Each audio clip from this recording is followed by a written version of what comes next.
will tell you that there's no alleging this at all. We have the documents.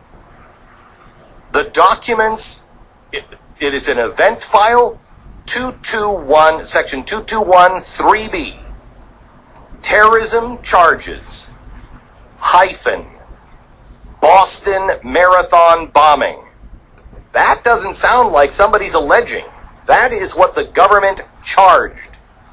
It was then, 2 days later, erased. This Saudi national, who is definitely not anything but a Cub Scout from Saudi Arabia. By the way, he was here on a student visa, supposed to be in Findlay, Ohio. Exclusive information from the Blaze. Supposed to be in Findlay, Ohio. The press just didn't want to do any of their homework. They just somehow or another believed the government when the government said, no, he's just a good guy. No, I don't know anything about him. What? Stop looking at him, you racist. They didn't decide to look into him. We found out he was here on a visa, a student visa. He was supposed to be going to school in Findlay, Ohio. Why did he have an apartment? Not in Findlay, Ohio, but in Boston, Massachusetts? That seems like a hell of a commute, doesn't it? But nobody wants to look into it. Why would this government, now for the second time that we know of, why would they hide the connections to Saudi Arabia? The first time, George Bush did it. And it took 3 years for this story to get out, but I'm telling you, gang, we don't have 3 years this time. This is related to the Benghazi story as well. We do not survive if we continue to play this game and we allow the media and our government to play this game. And this is going to be damn near impossible to beat them on. But let me explain why it's happening. Al-Qaeda was a terrorist organization that the kingdom loved for a while, the kingdom of Saudi Arabia. Then they turned against the kingdom of Saudi Arabia. That's why they're in Yemen. Remember, Osama bin Laden, his family was a big construction family. Loads, very wealthy, loads of money in Saudi Arabia. He left the country and really became the world's #1 terrorist. But he was, if you remember right, he hated Saudi Arabia. Thus comes the United States of America to the aid of the Saudis. We used Osama bin Laden and Al-Qaeda to help destroy the Russians. And we learned a lot in that conflict. We kind of liked that. But Saudi Arabia liked it too because, remember, that's their enemy. They don't want Al-Qaeda in Saudi Arabia either. And so they like it if we're going after them. And so we've made an agreement. This is my speculation. We've made an agreement. All the terrorists, the really nasty, much worse than Al-Qaeda, Wahhabism is really bad. Saudi Arabia is cool with that because they haven't turned on Saudi Arabia. So the Wahhabis are in Saudi Arabia, and no one, don't you dare look into Wahhabism. What are you, a conspiracy theorist? Don't you dare look into somebody who talks about a caliphate with the Muslim Brotherhood. What are you, a conspiracy theorist? Because those guys are from Saudi Arabia. Now, people will say Saudi Arabia banned the Muslim Brotherhood. I got news for you. The House of Saud bans every political organization. The House of Saud has no competition. So yes, did they ban them? Yes, they ban everybody in Saudi Arabia. But Saudi Arabia keeps... Egypt banned them too. I know. Look what good that did. Saudi Arabia keeps Iran in check. It keeps Israel in place because that's our deal. We'll help you with Al-Qaeda, you help us there. This is why when someone says there's a caliphate, you're mocked and ridiculed. When anybody says there are Wahhabist schools in our country that are teaching Saudi Arabian Wahhabi principles and values, which are deadly poison to us, you are immediately deemed a racist. And it's why the State Department protects those schools in places like Virginia. You cannot get any of the curriculum from a Saudi-paid-for Wahhabi school in our own country. Why?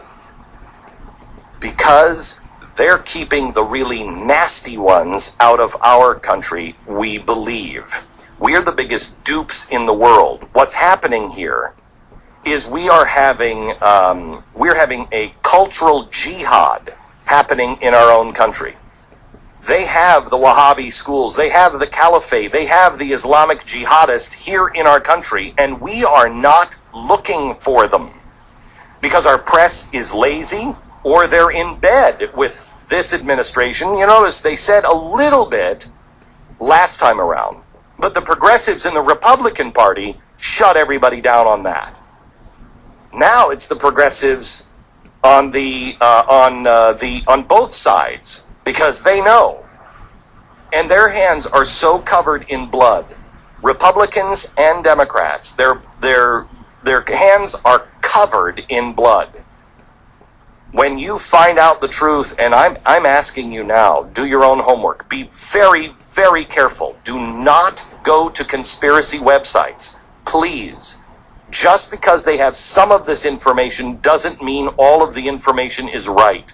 We are being very careful, because we know that if you get this one wrong, it's just as bad as not knowing it at all. It's extraordinarily dangerous information. The press is lazy or in bed. The power brokers in this country will tell you, if you destabilize Saudi Arabia, then the energy thing, then the entire Middle East goes to hell in a handbasket. So you can convince the press through the Council of Foreign Relations, you can't destabilize this. This is the way it is, and you got to leave it. The banks, if any bank was actually honest with you, the banks would tell you they sat at the table with Saudis and said, we need your help. We need your help. We need a bailout. We need you to help fund us, please, because we're about to go on.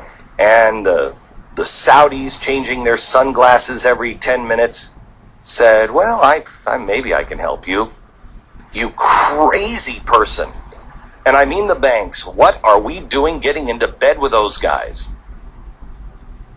Saudis are on our investments. Saudis are on the board of our directors all over the country. And when they don't infiltrate that way, they infiltrate through CARE and the Muslim Brotherhood. And that's the way it works. And if they'll first they'll cozy up, they'll bribe, they will help with money when you really need money. Of course, I'm going to need some things for you. They'll make the really important oil thing. We don't need your oil.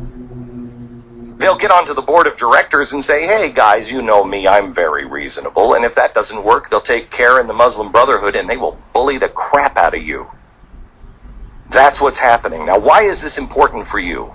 Because every time there is a terrorist strike, more restrictions go on you.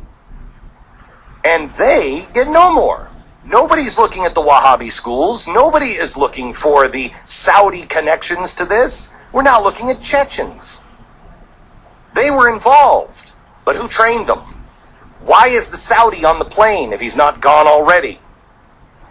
As they're talking about regulating your gunpowder now, and your guns, while they are taking this Chechen, who is no longer a Chechen, but an American citizen, and they're saying, we're not going to Mirandize you, while they're violating those rights, they are setting a precedent. This isn't about his rights, this is about your right. They are setting the precedent that we did it with him. What makes you so special and so unique? There is growing power. Every day that goes by, more restrictions on you, less on them. Growing power for CARE and the Muslim Brotherhood. Dallas, Texas, the vice president of CARE from Texas just went over and is now running the Muslim Brotherhood, and I'm sorry to be so frank, terrorist organization in Syria. But we won't say anything about that because we've deemed that a freedom-fighting organization. Are they wearing uniforms? Because if they're not wearing uniforms, sure sounds like a terrorist organization. Maybe this week I'll start telling you exactly what that terrorist organization is involved in Syria. I'm not making kissy face with Syrians. The Syrian government is brutal, awful, but we are in bed with the Muslim Brotherhood, and this is a terrorist organization.